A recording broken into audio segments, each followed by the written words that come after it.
बहुत समय पहले की बात है। पहाड़ियों के नीचे एक छोटा सा गांव था जिसका नाम था सोनपुरा। वहां के लोग सीधे सादे और मेहनती थे। खेतों में काम करना, बैलों को जोतना और मेले में झूला झूलना, यही उनकी दिनचर्या थी। गांव में एक गरीब किसान रहता था जिसका नाम था हरिराम। उसके पास ज्यादा कुछ नहीं था, बस एक छोटा सा घर, दो बकरियां और एक बूढ़ा गधा। वही गधा इस कहानी का नायक था। उसका नाम था धोलू। धोलू बहुत मेहनती था, पर थोड़ा मूर्ख भी। हरीराम रोज उसे लकड़ियां ढूंढने के काम में लगाता था। सुबह सुबह धोलू की पीठ पर गठरी बांध दी जाती और वो धीरे धीरे पहाड़ी रास्तों पर चलता चला जाता। धूप हो या बरसात, धोलू कभी पीछे नहीं हटता था। धोलू की सबसे अजीब बात उसकी पूंछ थी। बाकी गधों की पूंछ जहां छोटी और साधारण होती थी, वहीं धोलू की पूंछ बहुत लंबी, घनी और चमकीली थी। गांव के बच्चे जब उसे देखते तो हंसते हुए कहते, अरे देखो, ये तो गधा नहीं, बालों वाला झाड़ू है। धोलू को ये बात बहुत बुरी लगती, पर वो कुछ कह नहीं सकता था। वो बस अपनी लंबी पूंछ को झटकता और मन ही मन सोचता, एक दिन मेरी यही पूंछ मेरा गौरव बनेगी। हरिराम को भी कभी कभी उसकी ये पूंछ परेशान कर देती थी। जब वो धोलू पर बोझ रखता तो पूंछ बार बार उसके पैरों में उलझ जाती। एक दिन हरिराम ने झुंझलाकर कहा, अरे धोलू, तेरी ये पूंछ तो मुसीबत है, काट दूं इसे। धोलू ने तुरंत कान हिलाए और गला फाड़कर ढेंचू किया, जैसे कह रहा हो, मत काटना मालिक, ये मेरी शान है। हरिराम को हंसी आ गई और उसने सोचा, चलो रहने दो, इस बेचारे को अपनी पूंछ से ही लगाव है। समय बीतता गया। एक साल गांव में बहुत सूखा पड़ा। खेतों में फसल नहीं हुई, तालाब सूख गए और लोग परेशान हो गए। हरिराम को अब लकड़ियां बेचकर भी ठीक से अनाज नहीं मिलता था। वो दिन ब दिन गरीब होता जा रहा था। एक दिन गांव में एक साधु आया। उसके कपड़े धूल से भरे थे, पर आंखों में तेज था। उसने गांव वालों से कहा, जिसके पास सच्ची निष्ठा और धैर्य है, वही सुख पा सकता है। हरिराम भी वहां पहुंचा और बोला, बाबा, मेरे पास कुछ नहीं बचा, बस ये बूढ़ा गधा है, अब क्या करूं। साधु मुस्कुराया और बोला, तुम्हारा ये गधा ही तुम्हारी किस्मत बदल सकता है। हरिराम ने आश्चर्य से कहा, ये बूढ़ा गधा मेरी किस्मत बदलेगा? इसमें क्या रखा है? साधु बोला, इसकी पूंछ में जादू है, लेकिन जादू तभी जागेगा जब तुम लालच छोड़ दोगे और इसकी सेवा करोगे। हरिराम ने हंसते हुए कहा, बाबा, मैं तो इसे रोज सेवा ही करता हूं, इसे भूखा नहीं रखता। साधु ने कहा, बस फिर ध्यान रखना, कभी इसकी पूंछ को अपशब्द मत कहना। समय आने पर यह पूंछ ही तुम्हें धन और सम्मान देगी। इतना कहकर साधु चला गया। गांव वाले हंसने लगे। अरे, ये कैसी बात हुई? गधे की पूंछ से कौन अमीर बनता है? पर हरिराम ने मन में बात रख ली। उसने तय किया कि अब वो धोलू का और भी ख्याल रखेगा। रोज उसे अच्छा चारा देता, उसके बाल संवारता और उसकी लंबी पूंछ को साफ करता। धीरे धीरे धोलू की पूंछ और भी चमकदार हो गई। अब जब वो सड़क पर चलता तो लोग ठहर कर देखते। एक दिन मेले में कुछ व्यापारी आए। उनमें से एक व्यापारी ने धोलू को देखा और उसकी पूंछ देखकर दंग रह गया।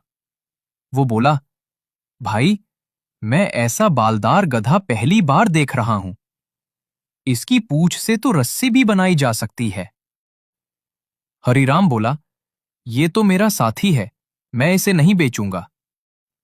व्यापारी बोला, मैं तुम्हें 100 रुपए दूंगा, सिर्फ इसकी पूंछ के बाल काटने के लिए। हरिराम सोच में पड़ गया। 100 रुपए बहुत होते हैं, लेकिन उसे साधु की बात याद आई। कभी इसकी पूंछ को नुकसान मत पहुंचाना, इसलिए उसने साफ मना कर दिया। व्यापारी चला गया, पर उसकी बात गांव में फैल गई। अब सबको लगने लगा कि सचमुच उस पूंछ में कुछ रहस्य है। धीरे धीरे लोग धोलू की पूंछ को छूने आने लगे। कुछ कहते, इससे छू लो, भाग्य चमक जाएगा। कुछ कहते, अगर इसके बाल घर में रख लो तो बरकत बढ़ेगी। हरिराम को यह सब देख थोड़ा डर लगने लगा। उसने धोलू को गांव से थोड़ा दूर जंगल के किनारे बांधना शुरू किया। वो हर सुबह उसे वहां ले जाता, लकड़ी लाता और शाम को वापस लाता।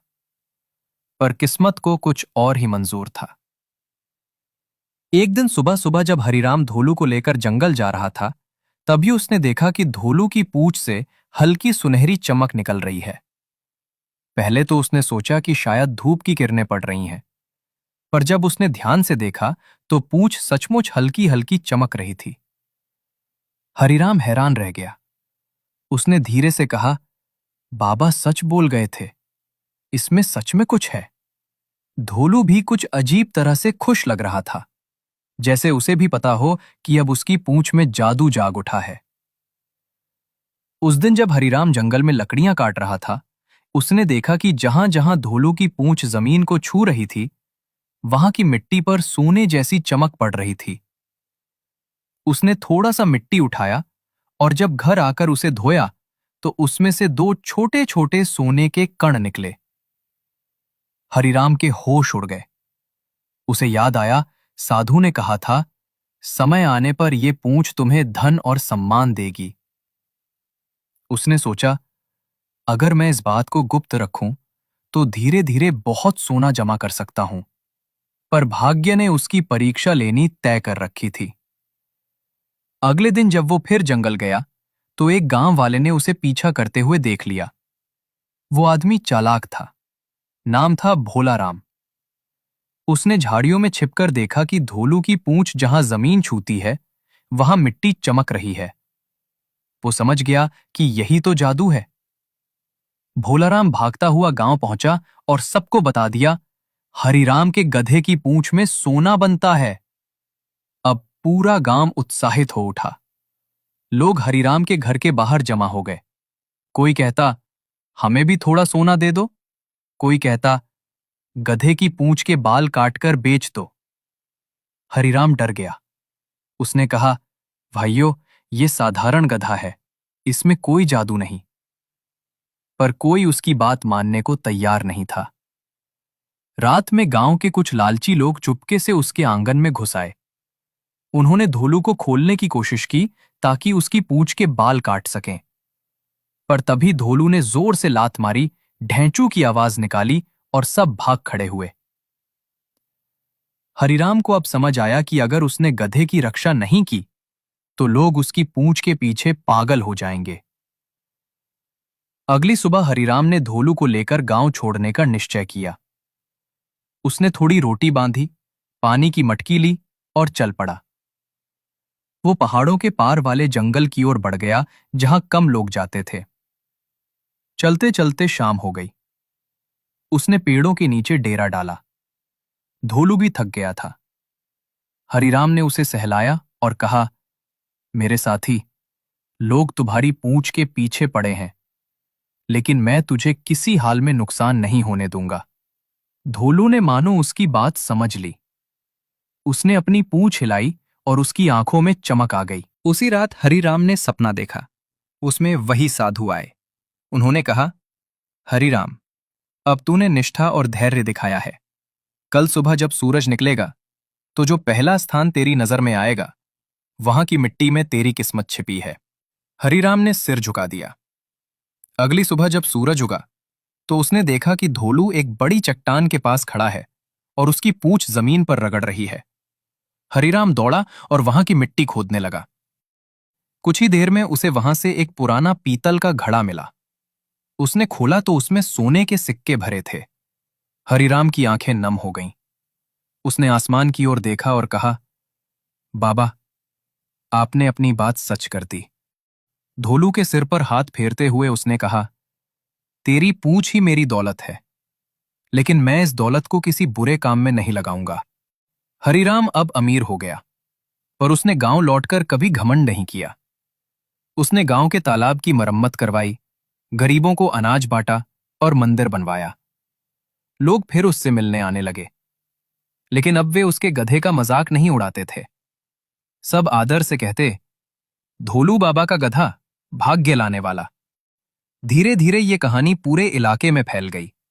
बच्चे गधों को देखकर कहते, इनमें से कोई धोलू जैसा तो नहीं? और लोग हंसते हुए जवाब देते, जिस गधे की पूंछ में सच्चाई हो वही धोलू बन सकता है। धोलू और हरिराम की कहानी अब पूरे इलाके में फैल चुकी थी। लोग दूर दूर से सोनपुरा गांव आने लगे ताकि उस जादुई गधे को देख सकें जिसकी पूंछ ने एक गरीब किसान को अमीर बना दिया था। हरिराम अब संपन्न हो चुका था, पर उसका मन वैसा ही विनम्र था जैसा पहले था। वो कहता था, ये सब उस साधु का आशीर्वाद है और मेरे धोलू का पुण्य। लेकिन दुनिया में सभी ऐसे नहीं सोचते। गांव के ही कुछ लोग जो पहले उससे ईर्ष्या करते थे, अब जलने लगे। उनमें सबसे आगे था वही भोलाराम, जिसने पहली बार धोलू का रहस्य देखा था। भोलाराम को यह सहन नहीं हुआ कि हरिराम अब इज्जतदार और धनी बन गया। उसने अपने दो साथियों से कहा, अगर उस गधे की पूंछ सच में जादुई है तो क्यों ना हम उसे अपने हाथ में ले लें, फिर देखो कैसे हम राजा बनते हैं।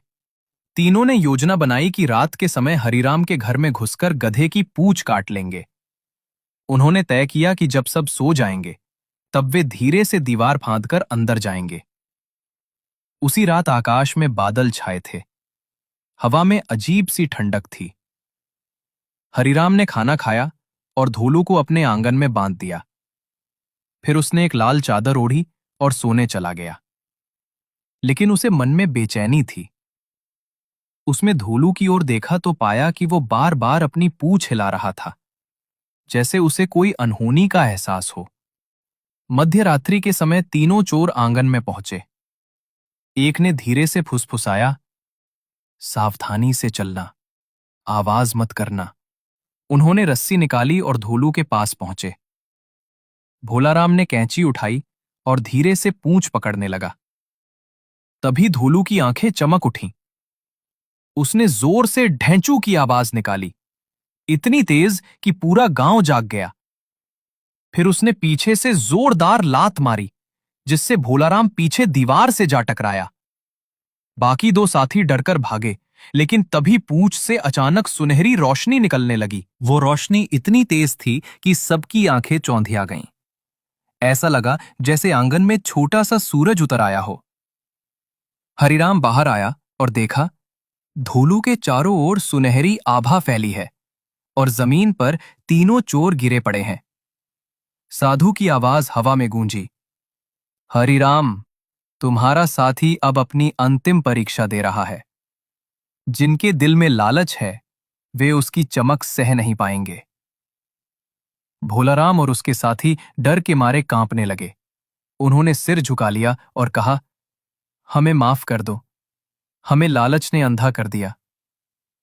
हरिराम ने कहा, मैं तुम्हें माफ करता हूं, पर याद रखो, पूंछ का जादू सोने में नहीं, सच्चाई में है। इतना कहते ही वो सुनहरी रोशनी धीरे धीरे मंद पड़ने लगी। धोलू शांत हो गया।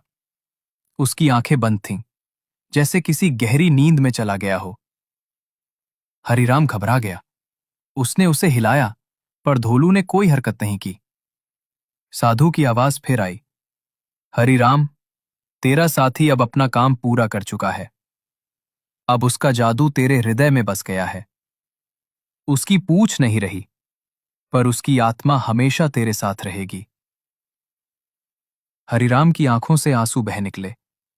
उसने धोलू के शरीर को फूलों से सजाया और गांव के पास वाले पहाड़ी टीले पर दफनाया। उस जगह उसने एक छोटा सा पत्थर रखकर लिखा, यहां सो रहा है धोलू, जिसने साबित किया कि सच्चाई की पूंछ सबसे लंबी होती है। गांव वालों ने उस स्थान को धोलू घाटी कहना शुरू कर दिया। लोग वहां जाकर मन्नतें मांगते और कहते, अगर मन सच्चा है तो धोलू बाबा जरूर सुनेंगे। हरिराम ने अपना बाकी जीवन लोगों की सेवा में बिताया। उसने कभी उस सोने को अपने लिए इस्तेमाल नहीं किया। उसने विद्यालय और कुएं बनवाए। जब कोई उससे पूछता, हरिराम, तूने इतना कुछ कैसे किया, वो मुस्कुराकर कहता, गधे की पूंछ ने मुझे ये सिखाया कि सच्चाई से बड़ा कोई जादू नहीं। समय बीतता गया। हरिराम बूढ़ा हो चुका था। उसके बाल सफेद हो गए थे, पर चेहरा अब भी शांत और प्रसन्न था। गांव में अब समृद्धि थी। खेत हरे भरे थे, कुएं भरे थे और लोग पहले से अधिक सुखी थे। कोई भूखा नहीं रहता था। हर कोई ये मानता था कि ये सब धोलू बाबा के आशीर्वाद से हुआ है। हरिराम हर रोज सुबह उस टीले पर जाता जहां उसने अपने प्रिय धोलू को दफनाया था। वो वहां बैठकर मिट्टी को छूता और कहता, तू अब नहीं है, पर तेरी याद हर सांस में बसी है। गांव के बच्चे भी उसके साथ आते। वो उन्हें कहानी सुनाता। देखो बच्चों, कभी किसी का मजाक मत उड़ाना।